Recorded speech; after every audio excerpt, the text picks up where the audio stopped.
Hello there, and welcome to the Meaningful Stitch. This is episode 28, and I am Amy Palko, and I'm coming to you from Edinburgh, Scotland. And this is my digital home from home, a place where I get to share with you my knitting practice and my knitting projects. Now, everything that I speak about in today's episode, I will have included in my notes, and the notes are available in the description box just below. You'll find a link, and that will take you to a Patreon post. Now, this is completely free to access. You don't need to be a patron to see the notes, but that will give you all of the links and images for everything that I'm talking about today. So if you're interested in anything, any patterns, any yarns, etc., you'll find all the details there. I have quite a lot of finished objects to share with you today, and I've also got the winners of the giveaway of the Minster Cowl pattern, a beautiful design by Linda Eriksdotter. So I'm really excited to share that news as well. So that'll be a little bit later on. But before we get to all of that, I've got a card that I drew for you for today. And I drew this card today from the Animal Spirit deck by Kim Kranz. It's part of the Wild Unknown Oracle series. And the card that I drew for us was this beautiful one here. It is Peacock. And I'm just going to read you the words from the guide. Peacock, inner beauty, compassion, assimilator of anything. The beauty of the peacock is unrivaled. It's easy to think it comes from the plumage, but the secret of the peacock is that the beauty resides within and extends outward indefinitely.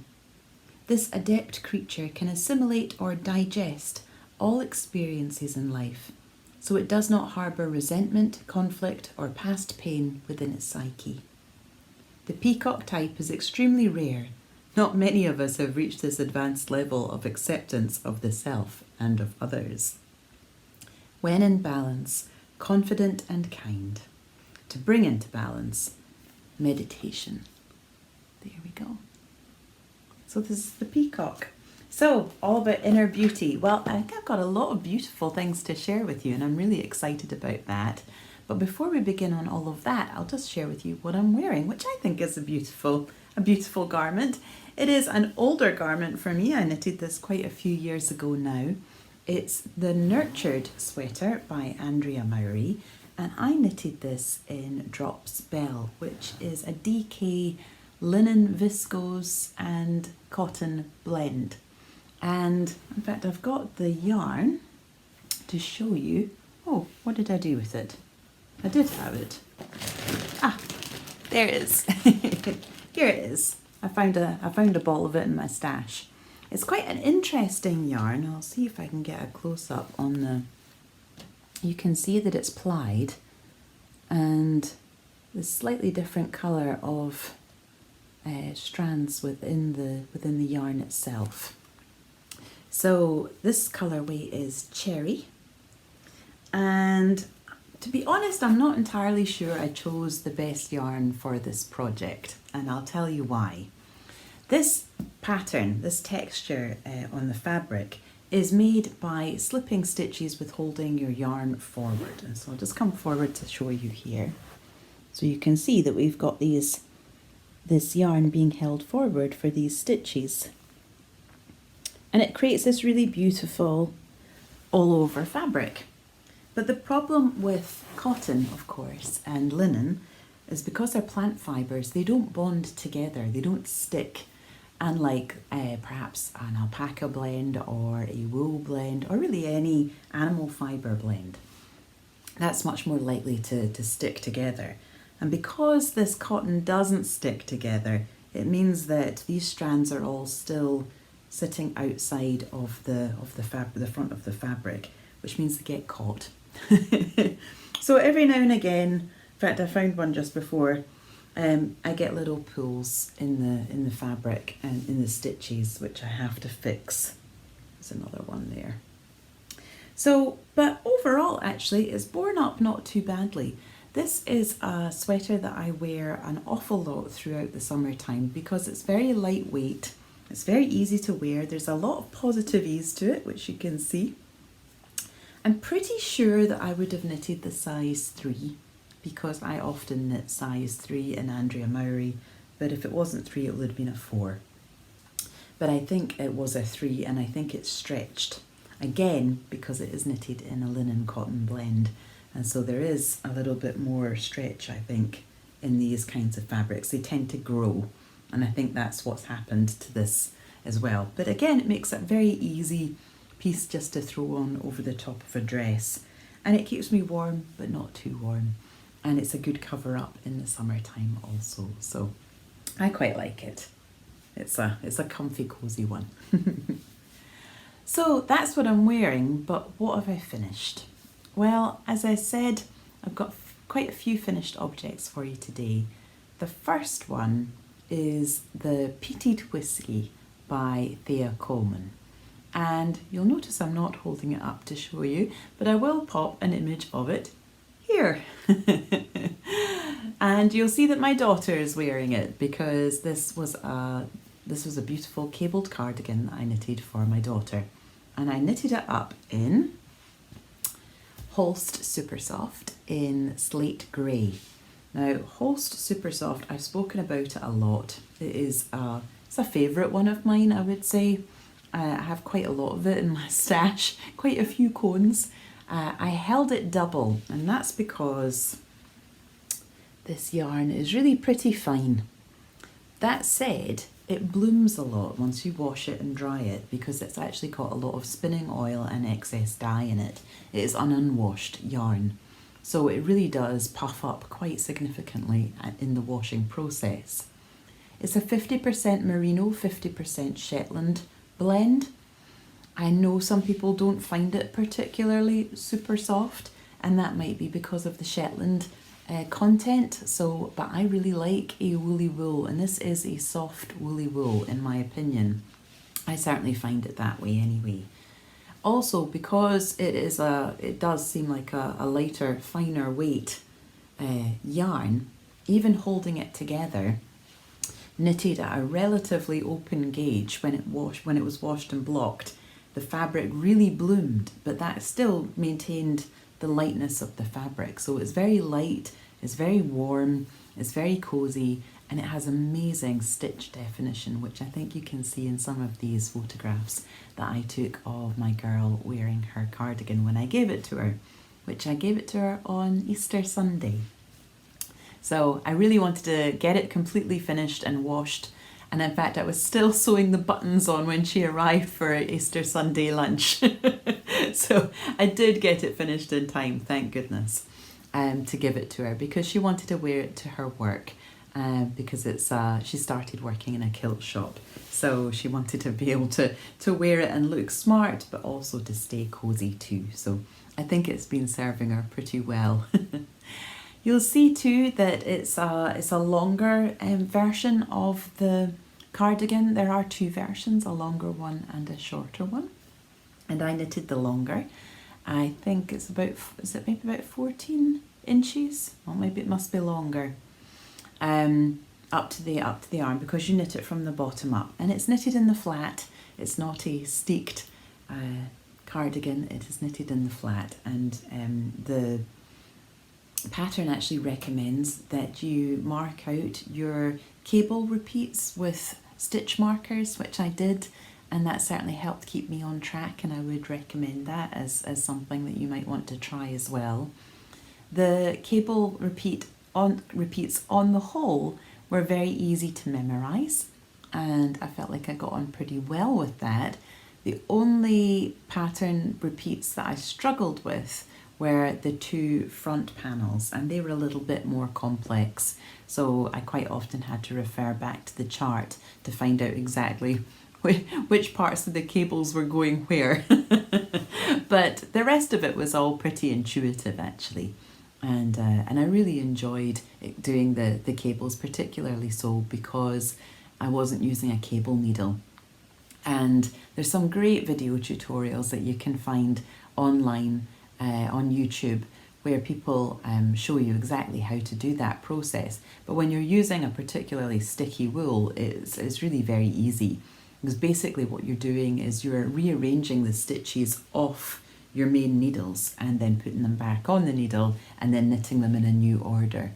If your yarn is particularly slippy, if it's got a silk content in it, for example, then, or if it's superwash, then I can imagine that process becomes a little bit more fraught and you might find that you start to lose your stitches.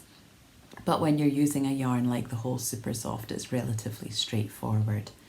I would say too, with the holding of yarn double, and this is something I'm going to reference again in another pattern, another finished object, is that you have to be really careful when you're knitting that you are catching both of your yarns so that you don't end up with a loose loop of yarn sitting further down your fabric. And whenever that happens, I generally drop my stitch and then I pick it back up using a crochet hook. And again, there are YouTube tutorials that will show you exactly how to do that. But it's quite a handy skill to have when you need to make a fix. But particularly so, I think, when you're knitting with more than one strand and you find that you haven't quite caught both strands or more strands in your stitches. So that's a little tip. The other thing that I really, really love about this project, and I know that my daughter really loves too, is that it has pockets. Don't we just love garments that have pockets? So she was particularly pleased with having pockets. I think particularly because it's a working garment for her. But what I loved about the pockets was that you knitted your swatch and then your swatch became the pockets. So you felt like you weren't wasting any yarn, and it was still going to get used. So I really like that, and the way that you sew it on, it matches the cable repeat perfectly, so it just kind of blends in, and it looks really nice. I was really pleased with how that went. And I think the only modification that I actually made to this whole pattern is that, and it's not even a modification, but I went down a needle size, because when I did do my gauge swatch, my pocket worked out larger than it should have. And so I dropped a needle size. I think I dropped down to a 4.5, and that meant that my swatch fitted perfectly into the gauge, and then my pockets fitted as well. So that was excellent. My buttons they're just plastic buttons, but they're very nice ones. They've got almost like a metallic sheen to them. So they match really well with this lovely slate grey charcoal shade of yarn. So with this kind of silvery fleck, it's really reflected back in the button. So I'm really pleased with that. I picked them up from Pemberton's, which is a haberdashery on Friar Street in Stirling, which has been there for a long time. It's a great place, particularly for sewing machines and sewing machine repair. So if you're in that part of the world, then that might be some place that you might want to check out if you're in need of that particular service. But it also has buttons, so that was what I popped in for, and I was really pleased with the ones that I managed to find. It looked like they were the perfect fit, so that was excellent. So this was the second gift knit, because at Christmas time I gave my 3 children a lovely Etsy card that had a cutout of a jumper on them, and each card said that they were being given a jumper, a sweater for their Christmas, and I would knit it in collaboration with them. So they would get to design, or they would get to choose which design and choose which colour, and we'd have discussions about yarn, all that kind of thing. And so they would get the sweater, the jumper that they really wanted. So I've done 2 now. The first was the single malt, a lovely design by Maxim Sear, and that was for my son Seb, and he chose kind of like a sagey green. In fact, do I have it? I might have it in, I think I've got it in here. My swatch. Yes, I do. This was the swatch for that one. So it's this kind of like sagey green shade, which I held. It was a whole super soft again, but I held it with a strand of Titicaca in eucalyptus, which is 100% alpaca yarn. So it was very soft. I knitted it in quite a large gauge because this was a jumper that was supposed to be knitted in Aran weight, and I was knitting it probably at best sport weight. And so I had to make some modifications for that, but he really wanted a lighter weight jumper, and so that's what I knitted for him. The Petite Whiskey is for Aurora, and I will mention just shortly the work in progress that I have for my son Xander. So that was the Petite Whiskey by Thea Coleman. You can find her, I think, as Baby Cocktails is her username, and she's got so many beautiful patterns. She really specialises in glorious cables. So if you are interested in exploring cable knits, I highly recommend her. Her patterns are very clearly written. This was the first one I'd ever done from her. I thought the fit of the cardigan on my daughter was perfect, and it would really encourage me to do another design from Thea, because I'm really very, very impressed with the clarity of the pattern writing style, with the images that she used in order to be able to explain, or the charts, and then the finished article itself, I think, is absolutely beautiful. I struggled a little bit with the darker yarn, particularly with the double strand. Doing the cables, I wasn't able to do it in the evening. I had to really focus my knitting on that project during the day. But as we got lighter and lighter in the evenings, and now it's very light in the evenings here, I found I could knit for longer and longer. And also because I became more familiar with the pattern, so I didn't need to keep reading my stitches, reading my fabric, in order to be able to understand what I was supposed to be doing. But yes, I definitely found that the darker the yarn is, as it gets into the evening, the more I struggle. And somebody actually recommended in a comment that I get a little neck light. And I did consider that, but actually artificial light with dark yarn for some reason does something funny to my eyes, to my vision, and it doesn't really help. I don't really know why. I've tried to use like various different spotlights or things and to try and help me see it a bit clearer, but it doesn't really work. The main thing that really works is daylight. So that's why I am knitting these darker projects now that we've got the longer hours of daylight. So there we go. That was the Petite Whiskey by Thea Coleman. And I did find it very funny that two of my children both chose whiskey referenced designs completely independently from each other. Very Scottish. On brand. So the second finished object that I have for you, I have to admit I knitted it in a bit of a whirlwind, and this is because for some reason I seem to be doing lots of deadline knits, and they're deadlines that I've created. They're not anybody else's deadlines. Don't know if you do that as well. Do you create deadlines for yourself with your knitting? Or maybe they're just knitting goals, maybe both free, or knitting intentions. Well, as I said, Aurora's Petite Whiskey, I wanted to get it to her for when she came to visit on Easter Sunday. And then last weekend, I was going to a party to celebrate my cousin's wedding. And I knew that I wanted to knit myself a top to go with a beautiful skirt that I'd managed to pick up at a charity shop in Morningside. So I had bought some glorious yarn, and I'll show you this glorious yarn from the Scottish Wool Producers Showcase, which was an event that Eva of the Perth Festival of Yarn, she did a wonderful event where there was lots of really fascinating stalls and vendors, and one of them was the Border Mill, and the Border Mill had a selection of their alpaca rose, which is a 50% alpaca, 50% rose fibre yarn blend. And I don't think I'd seen rose fibre blends before, but I had never knitted with them.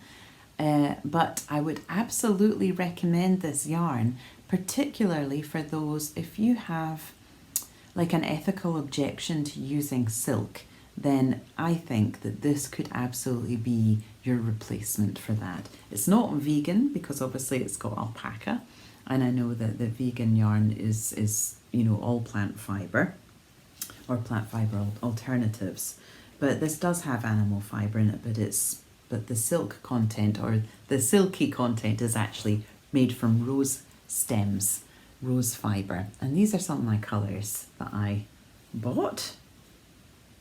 You can see I bought 5 colours altogether. And where's the other one? Aha. Now you'll see that I've got a lot of this one and a lot of this one, and I'll explain why shortly. So I bought these yarns because I thought they would go really lovely with my skirt, but I was still quite undecided on what I wanted to knit.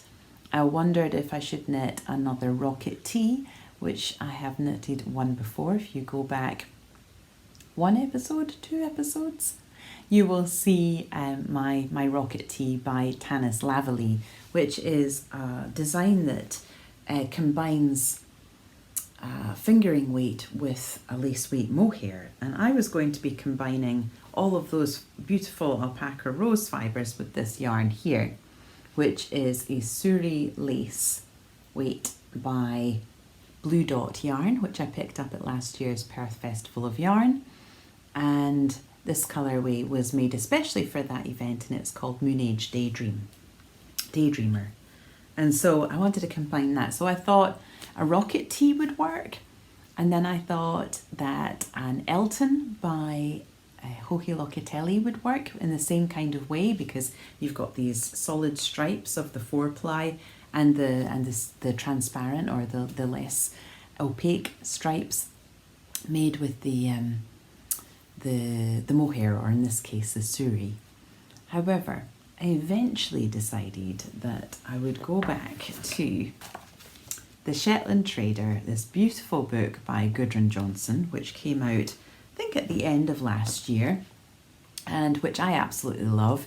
You might recognise this because I knitted this one. This is the Vare, and I knitted mine in purple.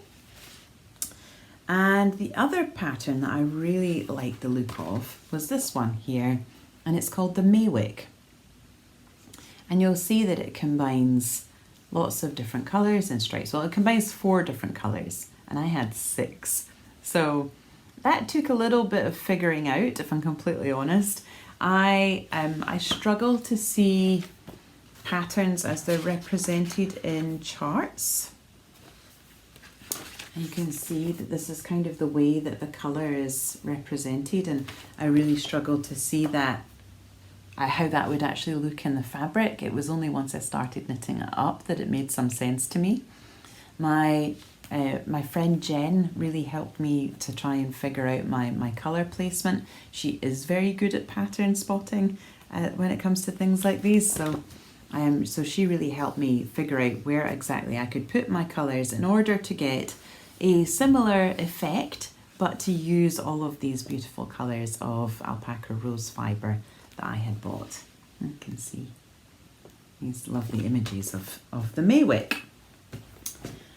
So, would you like to see my Maywick? This took me, I think, 9 days. So this is manic knitting. This is, but here it is. This is my Maywick.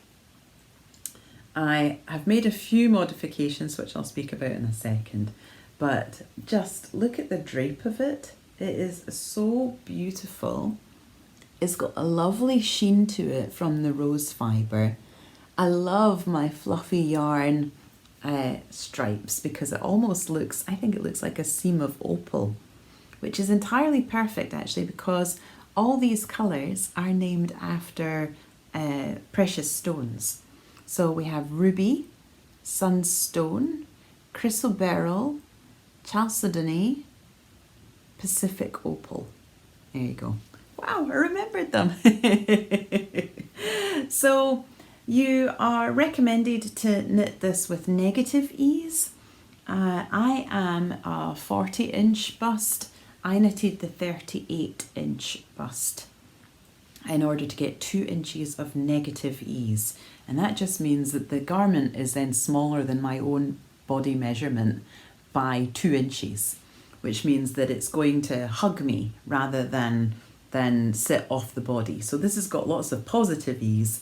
So you'll see that this is, I don't know, maybe about 5-6 inches of positive ease on this, which means that it sits off my body by an extra 6 inches. But this hugs my body with less than 2 inches on my bust measurement. So I will show you what it looks like on. I'll take this off and put the other one on, just so that you get a sense of what it looks like.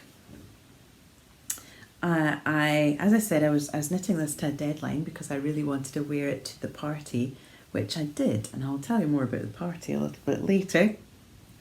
But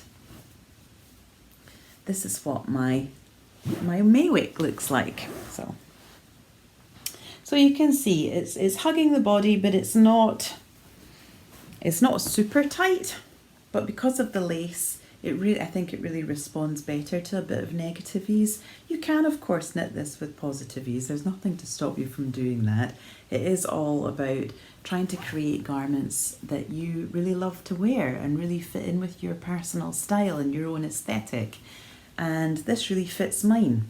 I'm really pleased with it. I think it sits beautifully. As I said, a few modifications. The first and main one, I suppose, being the fact this is short sleeved. And the Maywick, you will note, you can see it there, has long sleeves, or certainly in that instance 3/4 sleeves. Let me see if there's another photograph of it. Yeah, I'd say, you can see there again. Kind of 3/4 length sleeves. And I wanted shorter sleeves than that because I knew I was going to be wearing it to a party. I knew it would probably end up getting pretty warm. I didn't really need it to have long sleeves. It's more of a party top in that sense. So yes, I knew that I wanted to do that. So I had a little look at the pattern and the stripes and decided where I wanted my sleeve to start. And then I really wanted to start it with a red stripe. And that's because this bottom of the hem, and it's knitted bottom up, starts also with a red stripe. And I knew that I was going to do the neckband in a red, in the ruby colourway. So just to have that consistency, I suppose, and it's just something that I wanted to kind of pay a little bit of attention to. And I'm glad I did that because I think it's pretty effective. So that was really my main modification, I think. What else? Oh yes, and the other main modification was the 6 colours instead of the 4. But really, I mean, you could use as many colours as you liked or as little colour as you liked. And I do have some plans for some more where I think I will do that. Another thing to note about the yarn is that it is very slippy to work with. I was knitting it using my metal tips, and I was knitting fast because I knew I wanted it to be finished on time. And because of that, I think my stitches were certainly they were flying off the needle. But if you are less comfortable with lace knitting and you wanted to slow that down, you could certainly switch to wooden needles, and I think that would really help. I would say this is not a pattern for you if you do not like purl knitting, and I know there's a lot of continental knitters out there that aren't that keen on purl knitting. If you're a thrower like I am, then purling doesn't really take vastly different action than your knit stitches do, so it really doesn't make that much difference. But there is a lot of purling involved because this is garter lace. So every second row is a purl row in order to create these purl bumps, to create the effect of the garter lace. And obviously that shifts because you're knitting in the round up to the body with some, let's see if I can show you on the side here, with some waist shaping. You can see here we're coming in and then moving back out again. And then when we get up to here, then it's knitted separately. So I knit my sleeves and then I connected the body and then knitted that, and then this little bit up here is knitted flat, just in your neck shaping. But really the majority of it is knitted in the round, so there is a lot of purl knitting. The other thing is that Gudrun Johnson recommends in the pattern that you spit splice your yarn for your colour changes. And that would work really well with the recommended yarn. In fact, it does work really well with the recommended yarn. And I did spit splice for my Vare, which had a similar garter lace pattern fabric for the body. And I did do spit splicing for that, and it worked perfectly. But when you are working with any plant-based fibres, they do not respond to spit splicing. So you have to find a different way of adding in your new yarn every time you start. And so I'll see if I can show you. You can see my ends are all along here. So they're pretty neat. But basically I was weaving my ends in as I went. And if I had not done that, can you imagine how many... I have woven in a lot of ends, but can you imagine how many I would have had at the end of it all if I had to go back and weave them all in? So if you're going to give this a try, and I highly recommend that you do, because it is a beautiful pattern and the top has worked out so nicely, that you weave your ends in as you go if you're not spit splicing. So top tip, lots of end weaving, lots of purl bumps, very well worth it. I have some of the yarn left over. I have a lot of my fluffy yarn, and I have plans for that I'm kind of working on. They're a little bit secret for just now, but I will share them when it's a little bit more solid. But I have a lot of the fluffy yarn left, and I have a lot now of the red yarn, the ruby, and the sunstone. And this is because when I was knitting, I started to think that I wasn't going to have enough of those two colours. And so I ordered extra. I think I ordered it on the Thursday from the Border Mill. And the Border Mill is based in Duns, which isn't too far away from Edinburgh at all. And it arrived on Tuesday morning, I think, which is actually the day that I ran out of the sunstone. So it arrived absolutely on time, which was wonderful. And then I think actually I might just have managed without the extra skein of the ruby, but it would have been a very close run thing. So I'm glad that I got 2 skeins extra of that. So this took 7 skeins of the alpaca rose, and it is a pricier fibre, a pricier yarn, and pricier than I usually spend on yarn, but then this was a special top, and it was a proper statement evening piece. So I'm glad that I spent a little bit extra than I would normally on my yarn, because it's worked out so beautifully. I really love my colours. I love the feel of it. It kept me warm through the evening when I was, going outside or on the way to the venue or on the way home. But in the venue itself, it was really pretty warm. We were dancing, but I didn't overheat. So it was really quite, it did the job. And also looked very good in photographs. So I'll share a photograph of me here. And this is, I think my sister-in-law Jenny took this lovely photograph of me sitting outside, and you can see it worn with my beautiful skirt that I had picked up, and yeah, it was. And my hair looks amazing because my son's girlfriend Sonia did my hair for me before I went, and she is a hair genius. So so I was very grateful for that too. So we all had a wonderful time. And yes, I was very glad that I managed to get my beautiful Maywick top finished on time. So I have another 2 Maywicks planned, which I'm just going to touch briefly on with you. One I've spoken to you about before, and I did expect this to be the Maywick that I knitted. This was kind of a surprise Maywick. But you might remember me showing you this yarn before. Now this yarn is Garthenor number 1, which is a Shetland lace weight yarn, and it's single ply. And I bought it, I think it's in the colour Pebble. And me and my friend Jen,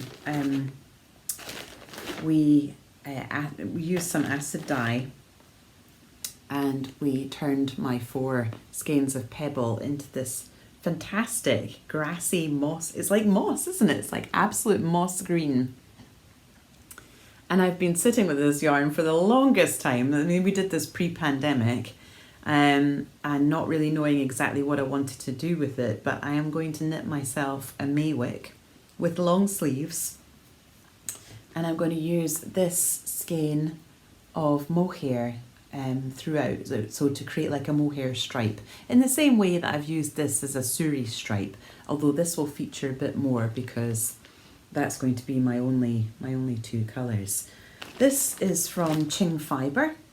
I had originally purchased a skein of Punjab from Ching Fibre from Loop London, who said that they had a skein, but after I purchased it, this is the Punjab. This is what I've got a little bit left of from previous projects that I thought would be perfect with this. You can see.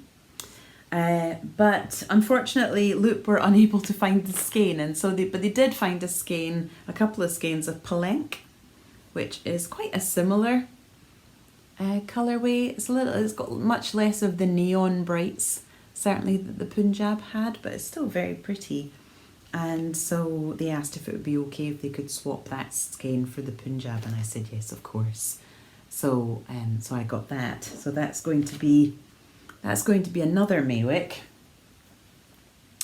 And then I actually have plans for a third. I know, ridiculous, right? Who needs 3? Me, apparently. So I'm going to have a green one, and I'm going to have one in this yarn here. And this is a very affordable yarn, Drops Nord. I think it's like £2.10 a ball and it'll be about 200 metres, 170 metres for 50 grams. It's this kind of dark, I'm trying to get it to show up a little bit better, see if it's, there you go, you can maybe see it there. It's this lovely dark inky blue. The Drops Nord is 45% alpaca, 30% polyamide, 25% wool. It's sold as a sock yarn, but I have a sweater quantity of this. I'm pretty sure I picked it up in the Drops Alpaca sale, which happens, I want to say maybe September, October time. It's always a good idea to keep an eye on Drops sales around about that period. And I picked up a sweater quantity of this, again, years ago. This has been sitting in my stash for a long time. But I was thinking that actually it would be really lovely to have like a navy blue Maywick with the long sleeves and just completely in the one colour. So I think I would really like that too. So I definitely see more of this particular pattern, this particular design in my wardrobe. But there are so many beautiful patterns in this that I still want to knit more. I love this tam, this berry with the colour work, so I would love to knit one of those for, look at that, isn't it gorgeous? I'd love to have one of those for this summertime, for the summertime? Not for the summertime. Scotland doesn't get that cold. For the winter time. It's also got this beautiful shawl here called the Vatna, which is so unusual because it's knitted from the border in. And Jess of Ginger Twist has just completed one of these shawls in a Shetland yarn called Eyster Oo, which she stocks, and it's really lovely. So I've got my eye on that. And then I'm thinking when the winter time comes again, I might have to cast on one of these beautiful knit dresses, because I think a knit dress with a pair of leggings and a cami underneath, maybe a long sleeve tee for extra warmth, boots, a cozy pair of socks. I'm all set. I don't know why I'm thinking about winter knitting. I should be thinking about summer knitting. And the other thing that I really love is I really, really like this vest. And I do not think of myself necessarily as somebody who wears vests. I don't think I actually own any at all. But this one really has converted me. I think it's possibly the neatness of the I-cord edging. And then of course the beautiful colour work, but also this really quite deep rib at the hem. So yes, I will be knitting more from this book. I'm definitely getting my money's worth from it. I would even consider knitting another Vare, possibly again in all one colour instead of having colour work and the stripes, but doing all one colour, and then also not doing the balloon sleeves but doing tapered sleeves instead. Anyway, lots of ideas. But yeah, if you've been on the fence about getting the Shetland Trader Book 3 Heritage, then maybe this will nudge you into the direction of a purchase, because it is, yeah, I'm definitely going to get my money's worth from it. So I have one more finished object for you. I know, this is what happens when we don't speak for a long time. But this one is the Plant Lady tee. This is literally just off the blocking mat. This is a beautiful design by Agata Makiewicz, who you'll find on Instagram as Amanita. And I think she's been on a bit of a design break for a period of time. And when she came back, she had a special deal on her. Did she give one away for free? You could go and have one of her patterns for free, I think, for a 24-hour period. And I picked up this one. I picked up the Plant Lady tee. I love the name. I never used to really consider myself a plant lady, but I think I'm definitely becoming a plant lady. And I had also just picked up 2 cones of Woolly Knits linen cotton, one in this gorgeous light trim yellow and another in a kind of a navy blue. So I just thought that this pattern would be perfect for this linen cotton yarn, and I think it is. So I'll pop it on to show you. We'll take this one off and put the other one on. It's got quite a lot of positive ease, this one, you'll see. So previous one had negative ease, this one has positive. So here we go. This is how it looks on. So it's got this lovely scoop neck with some neck shaping that you do here. Again, it's knitted from the bottom up, and the majority of it is knit in the round. You start off with this gorgeous lace. How pretty is that? Look how the stitch definition is showing up with that linen cotton blend. Beautiful, really pleased with that. And so yes, you knit it bottom up, you start with the lace, and then you divide and you knit the back, and then you knit the 2 fronts, and then you join it. Now you're supposed to graft it. I am not a good grafter. So I did a 3 needle bind off instead as a seam. See if I can show you. There you go. That's my 3 needle bind off to create the seam on the shoulders. And then you pick up for your neckband. And again, I'm really pleased with the job that I did of picking up from a neckband, because I really just followed this one line of stitches, this one column the whole way. So it's ended up really neat. I'm really pleased with that. And then once you've done that, you pick up your stitches around the armhole and you knit. You're supposed to knit 15 rows of twisted rib. However, I was running out of yarn, so I only did 8 rows of twisted rib before I cast off, but I don't think that's not really a significant difference, is it?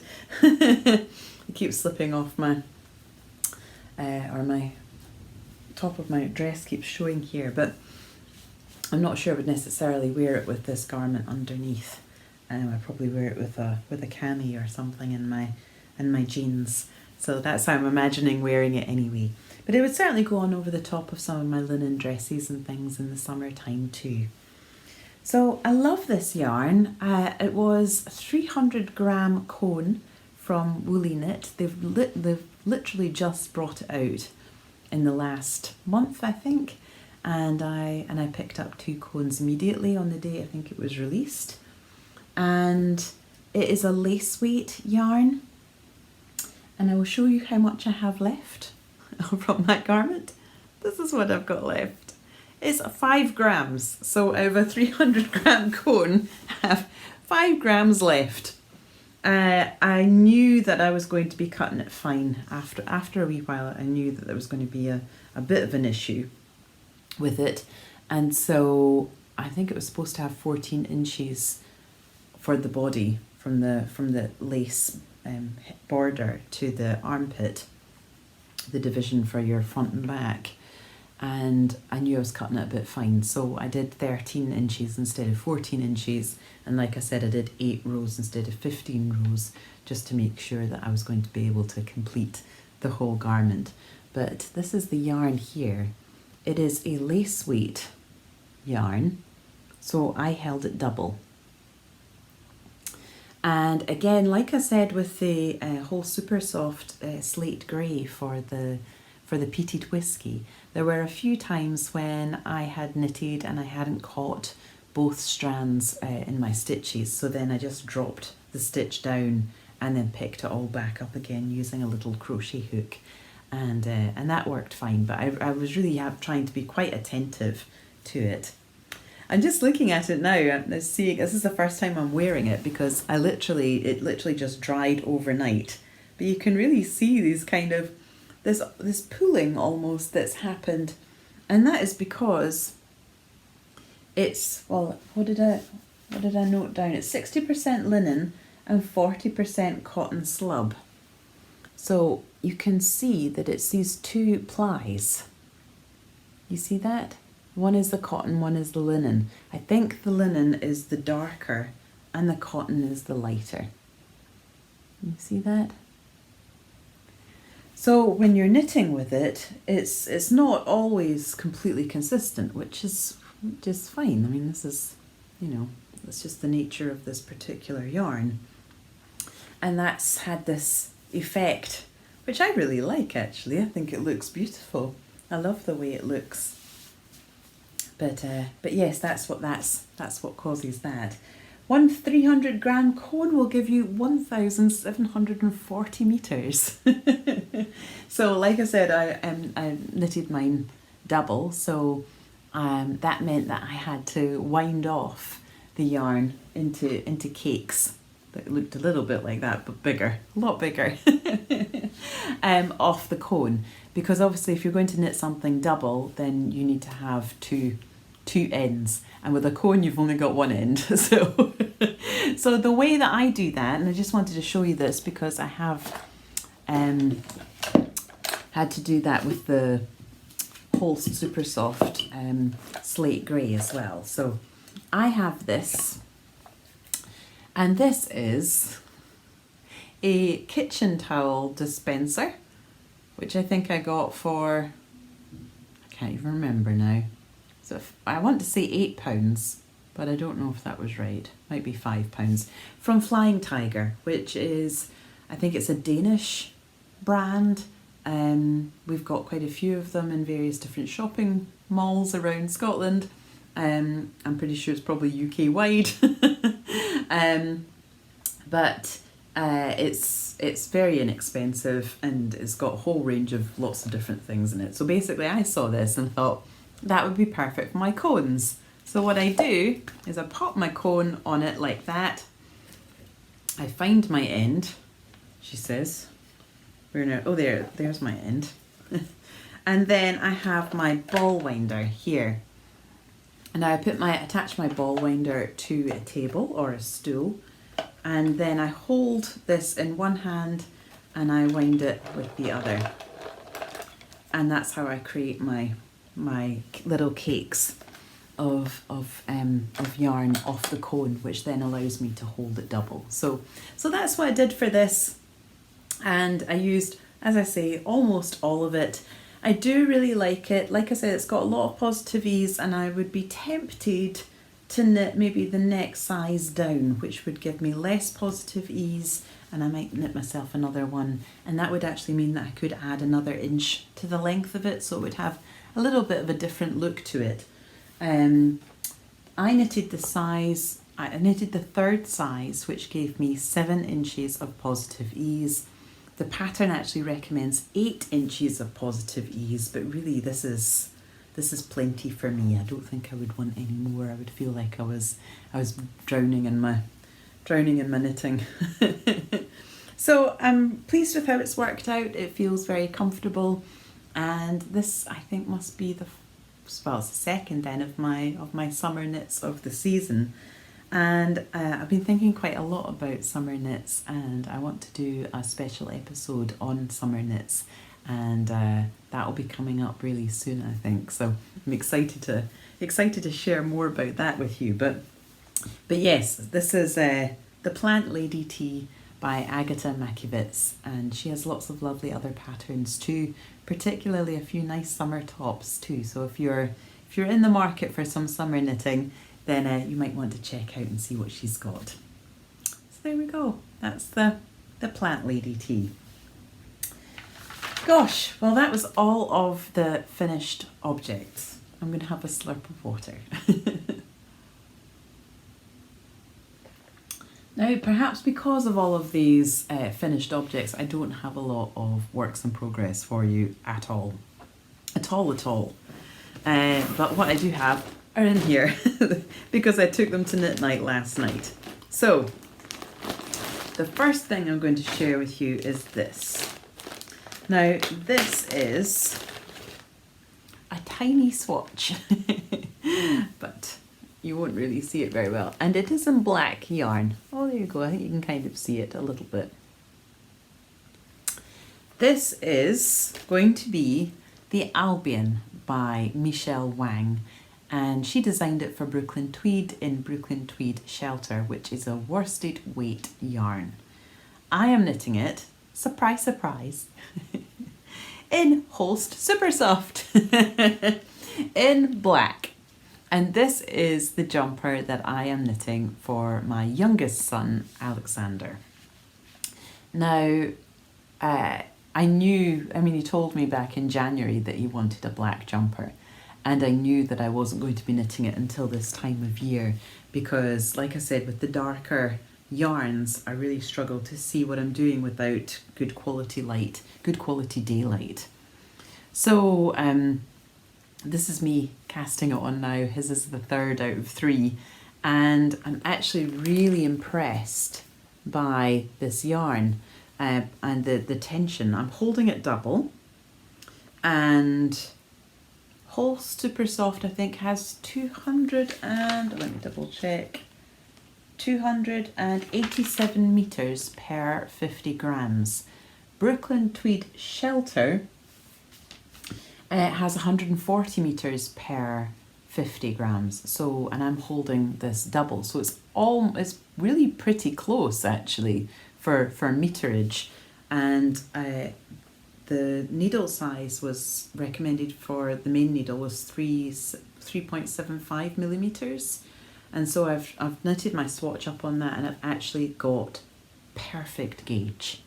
So I'm really pleased with that. Because of that, I'm not going to knit a much bigger swatch. I'm just going to rip that back down, and I'm going to cast that on as soon as I've finished editing this, and really crack on with it, because I'm giving myself another deadline, knitting intention, which is my son is looking to go away for the summer. He's going to be away for about 3 months, and the place that he's going, it has a very similar climate to Scotland in the summertime, I think. I think they get some hot weather, but it's really pretty mild, and I think it can get quite cold in the evenings, and it can be a little bit rainy some days as well. So I would like for him to have this jumper to take with him on this trip, and he'll be leaving early June, so I really don't have a lot of time, but the pattern description says that it knits up quickly, so fingers crossed, hey? Let's hope that that's going to be the case. My son has a 39-inch chest, and so I am knitting the second size, which is 43-inch, which will give the recommended ease of 4 inches, so 4 inches of positive ease. So it should sit quite comfortably on him, and I'm really looking forward to it. Actually, I think it's going to be beautiful. The chevron, would we call that chevrons? If it's the horizontal chevron pattern, it's just created with knits and purls, so it's wholly textured. And obviously that's not going to show up terribly clearly on a black jumper, but it's what he wants, and I think I can do a good job of it, and I think it will be a really classic and really lovely piece, and I hope he really enjoys wearing it. I have been really encouraged with the Peated Whiskey, as that was the first time that I had knitted with super soft held double, and I was really impressed with the stitch definition, and I really loved how it worked up and worked out. It was knitted at, the Peated Whiskey was knitted at a much looser gauge than this is. This is knitted on a much smaller needle, but I think it's going to be a really lovely fabric. So I'm excited to crack on with that. But as you can see, not exactly made a huge amount of progress, but I have caked up the majority of my yarn. I've got a little bit left still on the cone, so I can hold a strand from the cake, and I can hold a strand from the cone, and knit some of that way. But yes, I think it's going to be a lovely jumper, and I think once it's done, it kind of opens up the rest of the year for me, and I will be really pleased if that is going to be the case, that I've managed to get all 3 of the kids' jumpers knitted before the first half of the year is out, and so yes, that's another knitting intention. The other thing that I have on the needles is, and I'm not even sure necessarily can say it is on the needles, but again, really not very much progress here at all. So this is the Sealies, and it's by Anna Maltz, and it's been designed specifically for linen yarn, and it's got a huge amount of positive ease. So I'm knitting size 3, which will have 23 inches of positive ease. Talking about drowning in my knitting. This is the style of this particular garment. Now, I've cast on my stitches for size 3, and I am using Lithuanian linen that I picked up from Midwinter Yarns. Now, I picked up this beautiful aubergine. That's a good representation of it, I think. This lovely aubergine shade. It's a light fingering weight, 450 meters per 100 grams.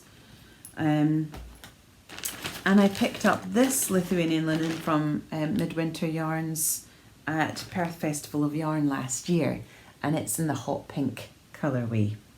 Now, look at these 2 colours together. Are they not completely fabulous? I think so. So basically, I'm knitting what's the darker stripe, colour A, with this, and then this you'll really kind of see because it's creating the kind of the eyelet lace look. So I think you're going to see this colour more than this, but they will be a really strong contrast overall. And the reason why I've cast this on, partially it's because I've had my eye on it for a long time. Again, Jess of Ginger Twist has done a beautiful version of this, and every time I see her wearing it, I'm thinking, oh, that will be mine one day. So that's one of the reasons why I'm knitting it. Another reason is I love this Lithuanian linen, and this has been sitting in my stash a long time. The aubergine, I think I bought at 2018 Edinburgh Yarn Festival, so it's been sitting for a good long time, And I've thought of different projects for it, but I think combining it with this hot pink will be a really amazing colour combo. So I'm excited about that. But the other thing is that because my main project is going to be this Michelle Wang jumper, and it's in this black yarn, and I don't want to knit anything that sheds fibre just now while I'm knitting that, because I don't want those fibres to get in with the black. I want to make it as clean as I possibly can. And with plant fibre, like linen, it doesn't tend to shed very much at all. So I want to have that in combination to knit with this other project, so that the black yarn doesn't become contaminated with any other fibres. So that's my thinking. But yes, those are my two works in progress. Although, as you can see, one is still a swatch yet to be cast on, and the other has been cast on, has one row knitted and hasn't been joined in the round. Oh, I should say about that too, is the reason why that's not been joined in the round yet is because when I have so many stitches, and when you're trying to join in the round, it's really easy to get your row twisted, and so you end up with a twisted cast on, which basically means that you're knitting like a Mobius strip rather than going round and round and round, which is very annoying when you discover that you've done that when you've knitted like a good few inches, and that's not good. So one of the ways to try and avoid that is to knit your first round and then join in the round. Knit your first row, not your first round. Knit your first row and then join in the round, and then you're slightly less likely to twist it. But I'm going to have to pay a lot of attention to doing that, and I knitted that at knit night last night, and that is not the best place to to pay close attention to your knitting. So I decided to leave that for today. So I will join that in the round and get that started a little bit more comfortably than it currently is, and I will also start on the Albion for Xander. So those are my two works in progress. But what's next? What's going to be after that? Well, this is a project that I've already mentioned to you. Now, there's that bag. All the bags that I'm using, by the way, are from Cocoon Tree. The maker behind Cocoon Tree is Lorna Lancaster, who is my auntie, and it was her daughter who was getting married a couple of weeks ago, and we were celebrating her wedding at the weekend, and so I got to go down, and Lorna and I got a lovely photograph, which I'll just pop here, of the two of us together. So so yes, you can go check her Etsy shop out. She's got some beautiful bags. She always has beautiful bags in stock.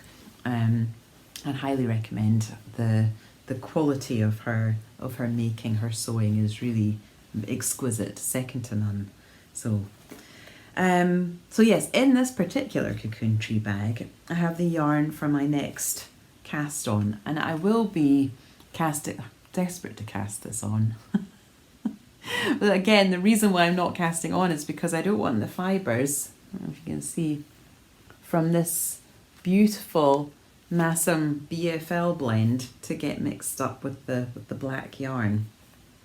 But that's fine, because I need to focus on this, because I need to get this done in a month. So that's fine.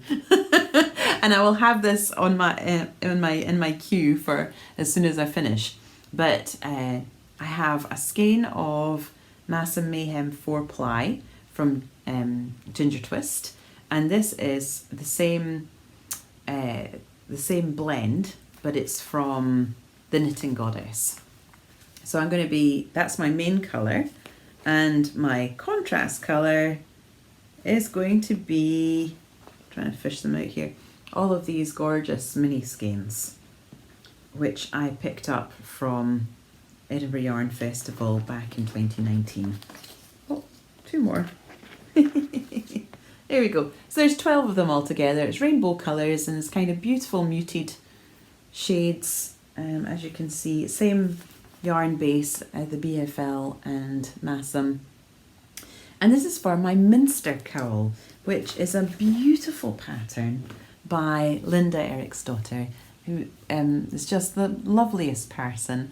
And a friend of hers, Amelia, got in touch with me, and she's got an Etsy shop called Milla's Sweet Makes, which I recommend you check out too. But she got in touch with me and said that she would like to give away a copy of Linda's pattern to one of you lovelies. And I said, well, I would then also donate a pattern too, and then we would have 2 patterns to give away. And then Linda found out about the giveaway, and she said she would double it. So now we have 4 patterns, 4 copies of Linda's Minster cowl to give away. And the Minster cowl is a stranded colourwork infinity cowl. There's a shorter version and a longer version. It has 19 different motifs. Some of them have been from Linda's imagination, and others are inspired by 16th century and older Icelandic and Scandinavian colourwork motifs. I have come up with, I mean, you can follow the pattern directly, but Linda's given you so much information on how much yarn is used, and for 2 different bases as well, 2 different yarns, how much yarn is used up per motif. So I have then gone through the motifs, and because I want to keep my my contrast colour moving through this rainbow shade, and I'll pop the rainbow shades up here so you can see the order that they'll go in. But I've now gone through the motifs and figured out which ones will be done in which colour. So I'll show you. So this is me figuring things out. This is my 1 to 12 of my mini skeins, and some of these mini skeins will do 2 different motifs. They're going to do motif 3 and 6, and this is the rearranged order of the motifs down there. So that's for me. But I mean, you could actually just choose like 1 or 2 motifs that you really, really liked and just repeat them the whole way through.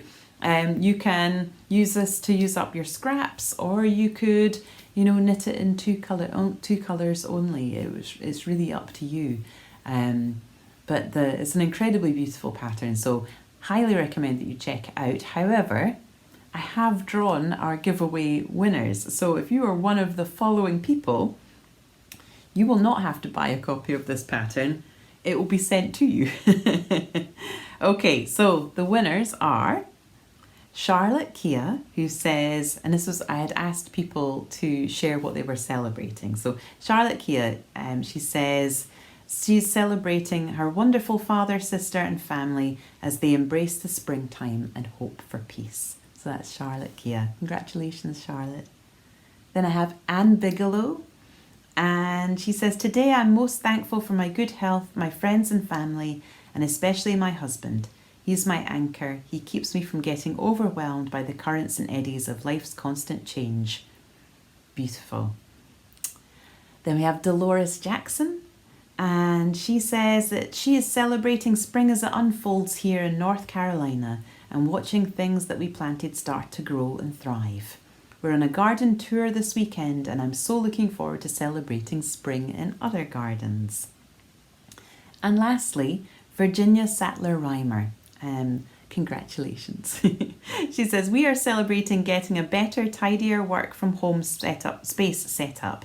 It took a rather massive dining room shuffle, and it's made such a difference in the day-to-day life here. So it was such a delight to read everybody's celebrations. If you need a little bit of a lift, then I would definitely go back to episode 27 and read some of those wonderful comments, everybody sharing what it is that they're celebrating. But if you are one of the winners, then please get in touch with me. I will go back into episode 27 and leave a reply to each of those comments, and just inviting you to get in touch with me, which you can do as an Instagram message. I'm over as Amy Palko on Instagram, or you can send me an email at amypalko@googlemail.com, and just let me know. Or you can get in touch with me on Ravelry as well. I'm Amy Palko on Ravelry as well. And basically, if you can use Ravelry, then send me your Ravelry username, and I will arrange for the pattern to be sent to you through Ravelry. And if you can't use Ravelry, then you can either get in touch with me on Instagram or via email, and I will make sure you get the pattern in an alternative way. Okay, my darlings, gosh, we've got a lot here, hey? We're on to the new to me section. So I've got a few purchases, not very many. But the first was when I popped into, because actually I need to give myself some credit here because I have been awfully good, because there was a Holst Super Soft and Coast sale and I didn't buy anything. And then I think there was another woolly knit sale and I didn't buy anything. How good am I? So, and I was in the Curry Collective, which is the yarn shop that has opened up in Stirling in the Thistle Centre. And so I was through visiting my family through there, and we went to look at the yarn in the shop. And again, I was being really good. I was I was looking at the yarn, I was admiring it. It was beautiful. I loved it. They have brought in Drops and Rowan as two yarn lines there now. So I was checking that out. And I was about to leave the shop, having not spent a penny and feeling very good about myself, when I passed the bargain basket. I don't know about you, but I cannot resist a bargain. I just can't. So in the bargain basket, I noticed that they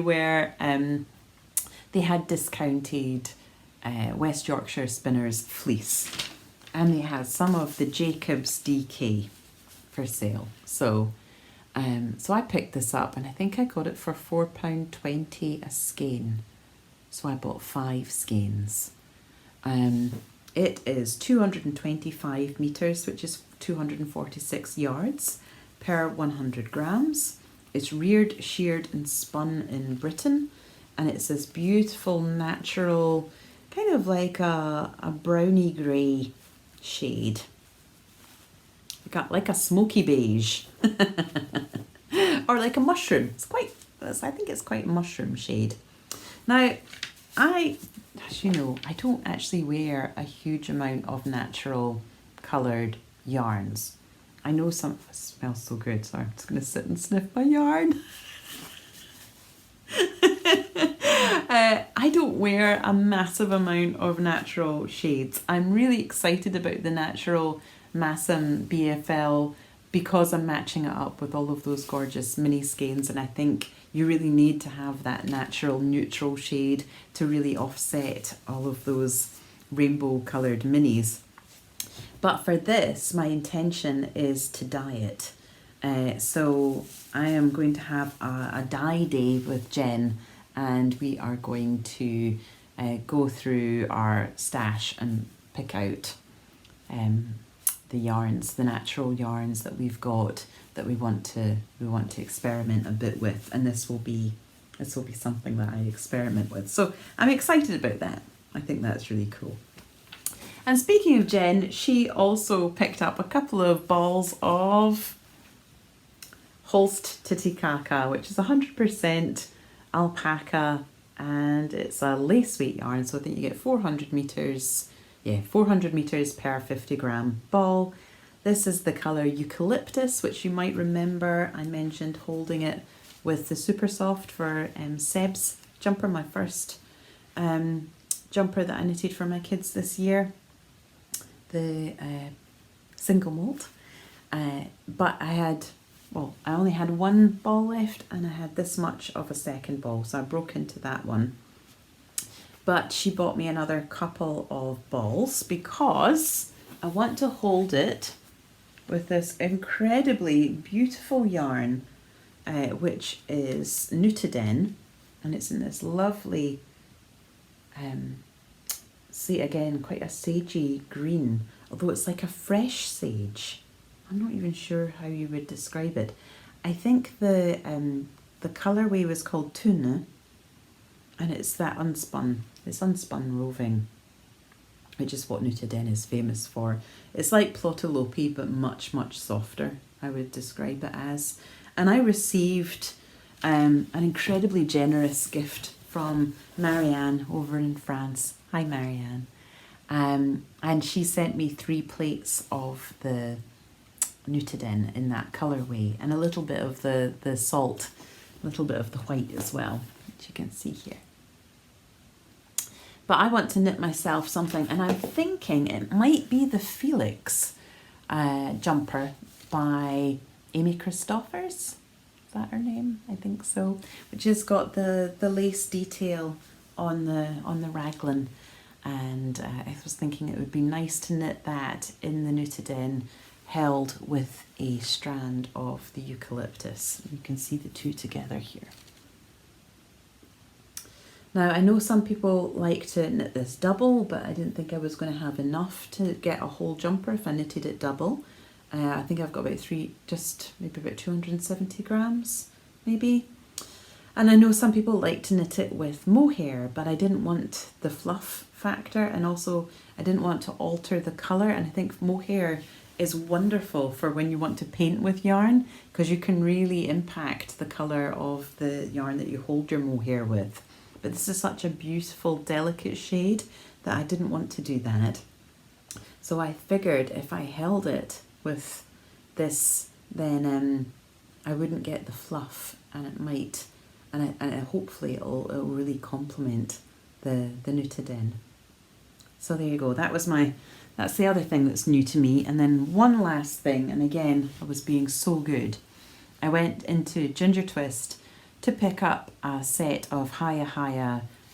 Actually, I went in for Hiya sharps, but Jess only had them in the 5-inch and not the 4-inch, and I wanted the 4-inch. So I got the bamboo tips 3.5 just to do the sleeves on this, because I had already had 5-inch tips, but I thought they were going to be a little bit too long for doing the sleeves. So I popped in to get extra tips, and I got them, and then I was going to leave, but you know where this is going, right? So I ended up buying 4 skeins of this Kremke Soul Wool, and this is in their Reborn Jeans brand or line.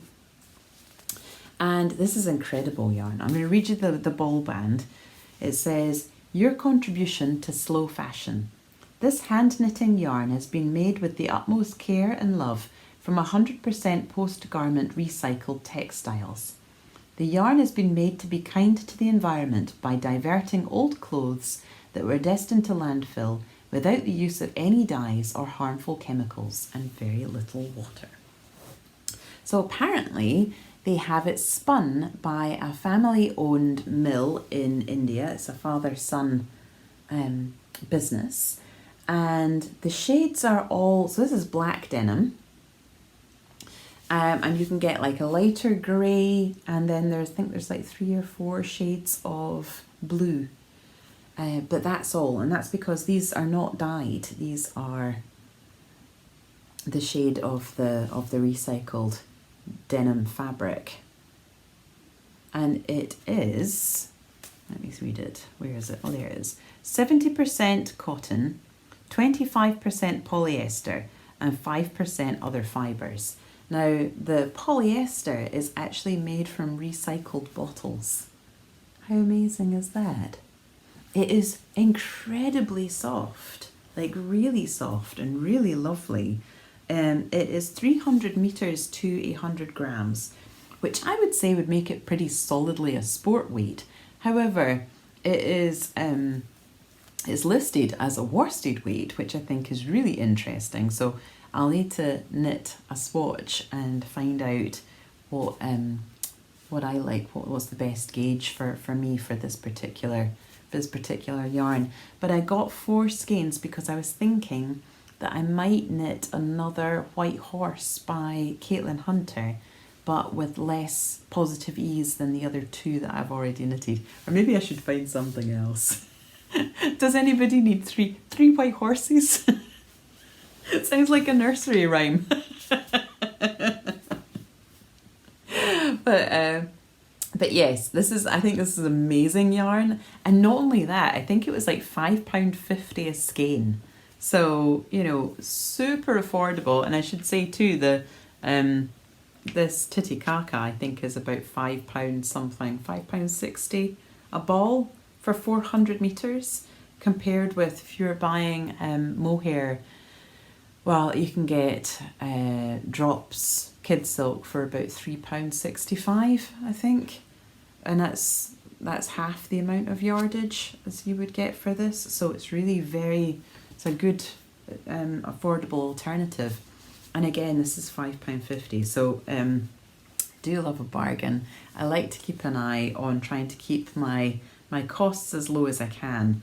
Obviously with this it was a little bit a little bit different, but for the majority of the time I try and keep an eye on how much it is that I'm spending on my yarn, particularly because I knit so much, that if I was buying very expensive yarn, then it would become a little bit unsustainable financially. But yes, this was £5.50 a skein, and I got 4 skeins, which gives me plenty yarn, I think, to do, and that's 1,200 metres. So that's plenty yarn to do a jumper.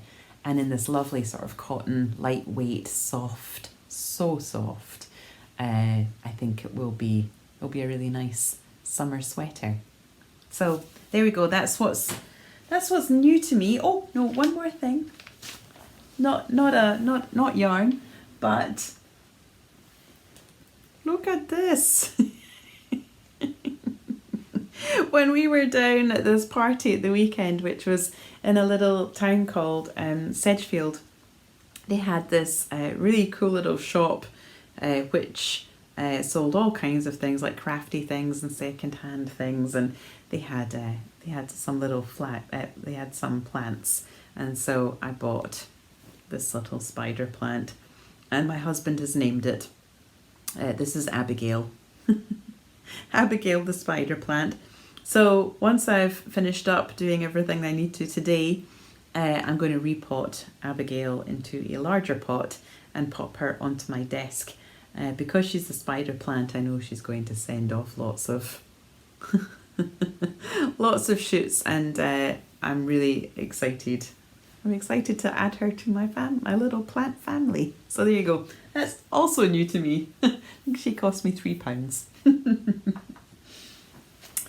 All of which brings me on to what is bringing me joy. What's bringing me joy? Well, my plants are still really bringing me joy. I will tell you about two of my plants. One is Pearl the rubber plant. Pearl the rubber plant has put up another new leaf. I think this is like the second new leaf in as many weeks. She is absolutely glowing. Her leaves are super shiny, and she's getting really tall. So I'm actually thinking I might need to get like a nice plate or something and pop it on the floor rather than having her on a stool. And so then she's gonna have more space to grow, because it looks like she's gonna be a big plant. And my other plant that's just bringing me so much joy right now is Hermione, my hibiscus. So you've probably seen photographs, shared lots of photographs of Hermione, but she basically has these 2 very long stems, and then she would have some foliage at the top, and then she would put out a flower probably once every 2 months or so. I would get flower, like a single flower.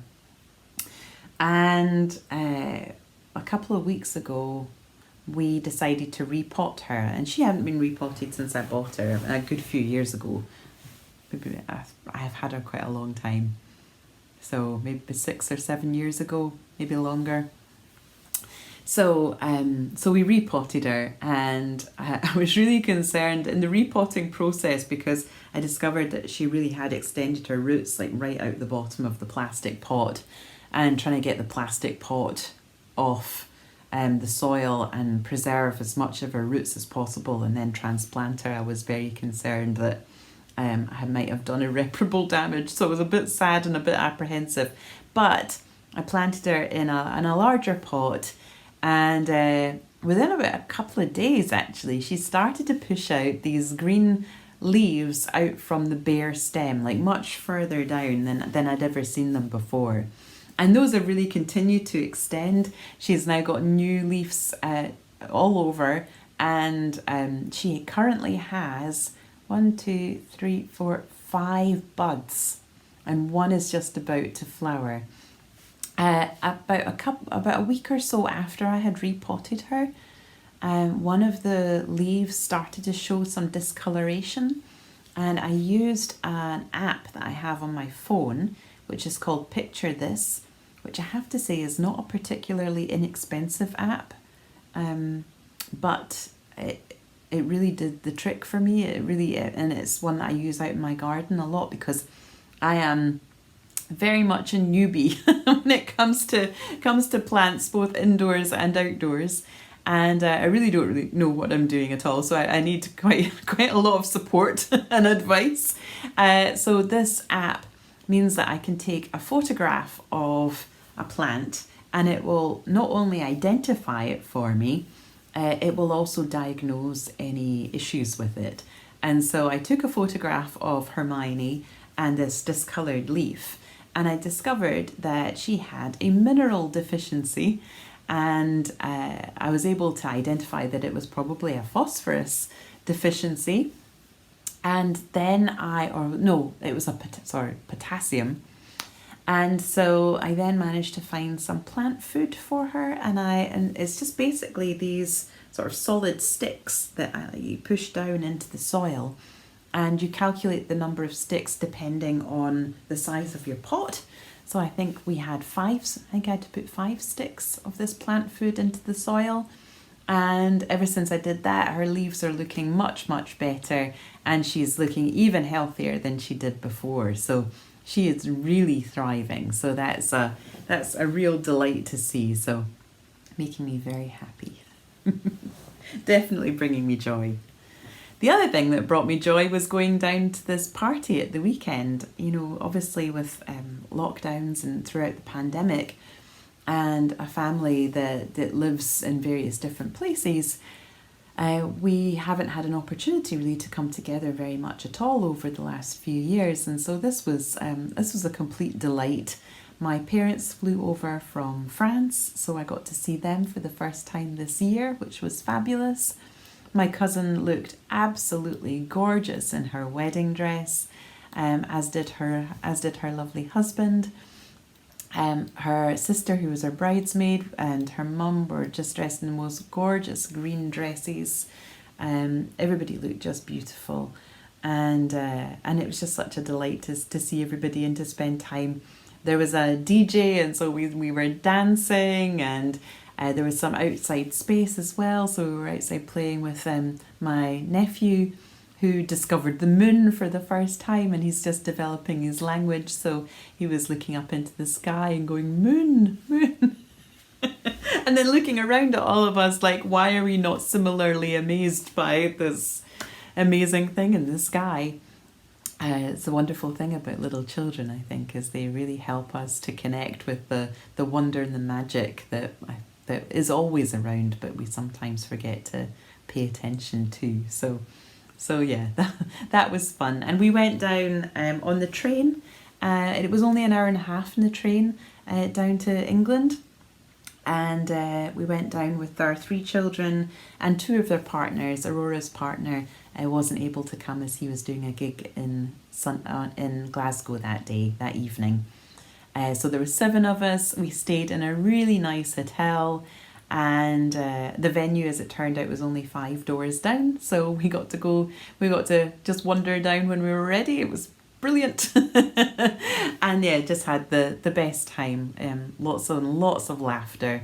I think I spent most of the time laughing, and it was just really lovely to see everybody. So that definitely was bringing me joy. I have summer plans that are bringing me joy. So I've got I've got a summer knitting special episode planned.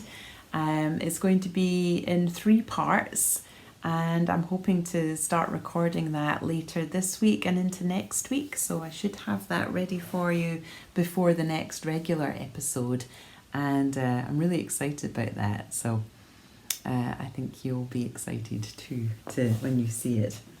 I've got a summer trip planned. People who have watched this podcast for a while might know that we had planned to go to France at the end of last year and to celebrate New Year with my parents. And then obviously because of the Omicron variant, our plans were scuppered. So they were pushed on to June. So that is now next month. Oh, so I'm really excited about that. I'm going to have to find somebody to come and look after my plants, however. So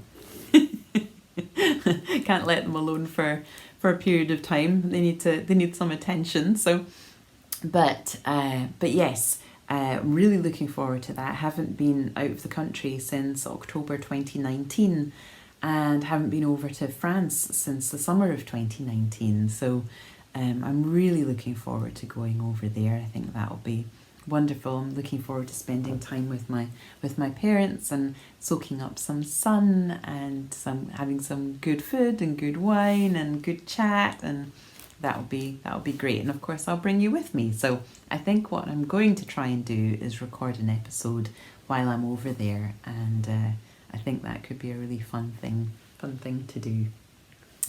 So yes, that's some more summer knitting plans. And then we've got a couple of, we've bought tickets to see a couple of concerts actually.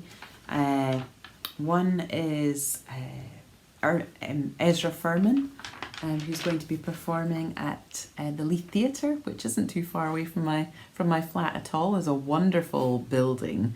It's a great venue, and Ezra Furman, if you don't know Ezra Furman, then but if you've watched Sex Education, then you'll know their music. So it's really good fun music, and I think that's going to be a fun evening. And then I'm also going to be seeing the Fleet Foxes the week after that, actually, in Edinburgh at the Usher Hall, which is also a beautiful venue. So I'm excited about that. And I've also got tickets for a yarn festival, which has only recently been announced, and I hadn't heard anything about until my auntie actually got in touch with me and told me about it. And it's called Bannock Yarn, and it is going to be at Stirling, at an old manor house, maybe it's not a manor house, but an old historic building called Bannockburn House. And I think they're going to have 25 vendors. It's on the 6th of August. And you can include a house tour as well. So you can get to be shown around the property. I was born in Stirling, and I've lived in Stirling at various points in my life, and as have my aunties and my grandma, and none of us and my dad, and none of us have ever heard of Bannockburn House. So yes, we're all rather astonished that we knew nothing about it, and so we've included a house tour in our ticket price. But I'm excited to go to that. And then the other big news on the Yarn Festival front was that Perth Festival of Yarn have tentatively announced that they are going to be releasing their tickets for sale on the 2nd of July. So I do recommend that if you are interested in coming to that you maybe go sign up for their newsletter so that you are reminded of the date. And if there's any changes to that, then that's going to the event happens on the 10th and 11th of September, and it's going to be at the Jewers Centre, and that's going to be a big event. I'm really excited about that as well. So lots of fun things happening.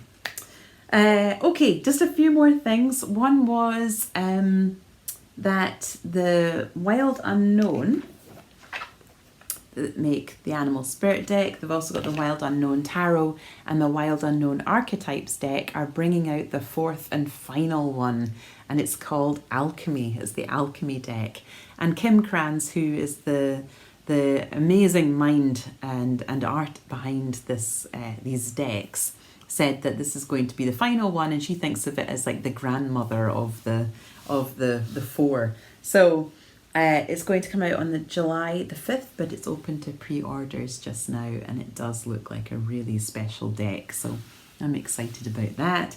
And lastly, Jen and I went to the National Museum of Scotland, which is on Chambers Street in Edinburgh, And they have in fact, I don't know if we've necessarily been, I don't know if I've been since it reopened after the pandemic, or if I haven't been for a proper wander, maybe just popped in for a coffee.